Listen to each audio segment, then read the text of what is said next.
ఒక మాజీ మంత్రివర్యులైన పేర్ని నాని గారు మామూలుగా ఇంత ముందు నేను ఆయన చాలా వీడియోస్ కూడా నేను చూడటం జరిగింది. అదే మనకి యూట్యూబ్ లో కానీ వీటన్నిటిలో చాలా వీడియోస్ చూశాను.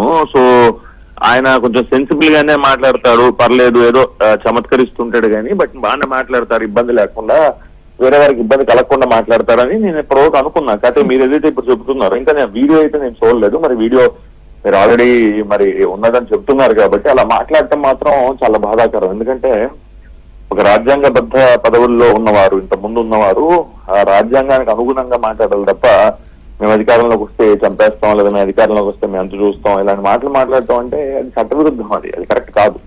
అది ఏ రాజకీయ నాయకుడు మాట్లాడకూడదు, ఎవరు మాట్లాడినా తప్పే, టు బి వెరీ ఫ్రాంక్.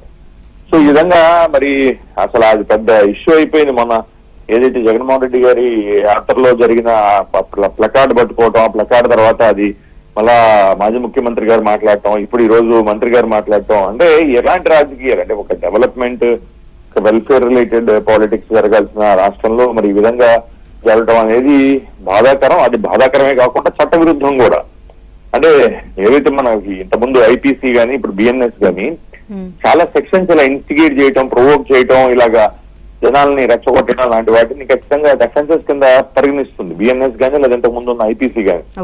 మరి ఆ చట్టాలన్నీ ఆయనకు కూడా వర్తిస్తాయి కదా. సో అలాంటప్పుడు ఇలాంటి కార్యక్రమాలు చేయడం నిజంగా చింతించదగ్గ విషయం. మరి ప్రాబబ్లీ ఆ వీడియో కూడా సర్క్యులేట్ అవుతుంది అనుకుంటున్నాను. సో సోషల్ మీడియాలో కానీ వీటన్నిటిలో మరి అవి కూడా చూసి చాలా మంది ప్రభావితం అయ్యే అవకాశాలు ఉంటాయి. సో రాజకీయ నాయకులు పర్టికులర్ గా పేర్ని ఆయన లాంటి సీనియర్ రాజకీయ నాయకులు ఇలా మాట్లాడటం నిజంగా మరి బాధాకరమే. ఎందుకంటే ఆయన అలా మాట్లాడితే ఆయన కార్యకర్తలు కానీ లేదా అక్కడున్న జనాలు కానీ మరి వాళ్ళు కూడా రేపు వైలెంట్ గా రియాక్ట్ అయితే వాటికి వచ్చే కాన్సిక్వెన్స్